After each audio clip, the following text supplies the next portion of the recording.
রাষ্ট্রের সঙ্গে পরীক্ষার্থীদের ব্যাপক সংঘর্ষের পর এখনও সেখানে অবস্থান করছেন আন্দোলনকারীরা।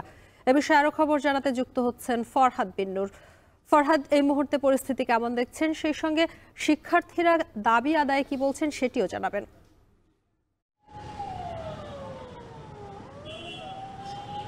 শম্পা, এখনও শিক্ষার্থীদের এখানে অবস্থান আছে, কিন্তু আমরা বিকেল থেকে যে চিত্রটি দেখেছি যে এখানে ধাওয়া পাল্টা ধাওয়া, পুলিশের সঙ্গে আন্দোলনকারীদের যে মুখোমুখি অবস্থান সেটি কিন্তু এখন নেই। এখন একরকম পরিস্থিতি ঠান্ডা হয়েছে। আমরা যদি দেখানোর চেষ্টা করি, এখানে আমরা এই ব্যারিকেডের ঠিক উল্টো পাশে আমরা শিক্ষার্থীদের উপস্থিতি, আন্দোলনকারীদের উপস্থিতি অনেক বেশি ছিল, কিন্তু এখন সেই উপস্থিতিটা কমে গিয়েছে।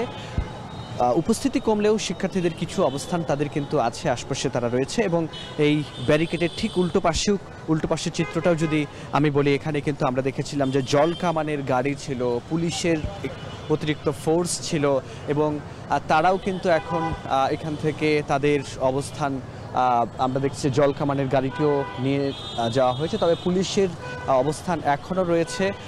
আরেকটি বিষয় যদি বলি শম্পা, যে আন্দোলনকারীরা কিন্তু গত কয়েকদিন থেকেই তারা আন্দোলন করছে। তাদের যে 47তম বিসিএসের যে পরীক্ষা, তাদের যে প্রিলিমিনারির পরে লিখিত পরীক্ষার জন্যে তারা বলছেন যে মাত্র 2 মাস সময় তারা পাচ্ছেন। এর মধ্যেও আবার অনেকগুলো পরীক্ষা হয়েছে, 49তম বিসিএসের প্রিলিমিনারি হয়েছে, সব মিলিয়ে তারা কিন্তু লিখিত পরীক্ষার জন্য খুব একটা সময় পাচ্ছে না। এ কারণে তারা বলছেন যে অন্য সময় যেখানে 8 মাস অন্তত চাকরি প্রার্থীরা লিখিত পরীক্ষার জন্য সময় পেতেন, এবার যে সেখানে একেবারেই সময়টা কম পাচ্ছেন। তারা বলছেন যে যৌক্তিক একটা সময় দিয়ে যেন এই পরীক্ষার তারিখটা যেন পেছানো হয়। আমরা জানি যে আর একদিন পরই কিন্তু এই পরীক্ষার তারিখ ঘোষণা করা হয়েছে। এখনো পর্যন্ত কিন্তু পিএসসি থেকে কিংবা সরকারের পক্ষ থেকে কোনো ঘোষণা আসেনি তারিখ পেছানোর ব্যাপারে।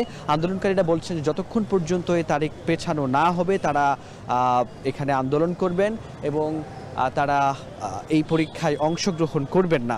একই সঙ্গে আমরা দেখেছি যে তারা বলছেন যে এই আন্দোলন তাদের অব্যাহত থাকবে।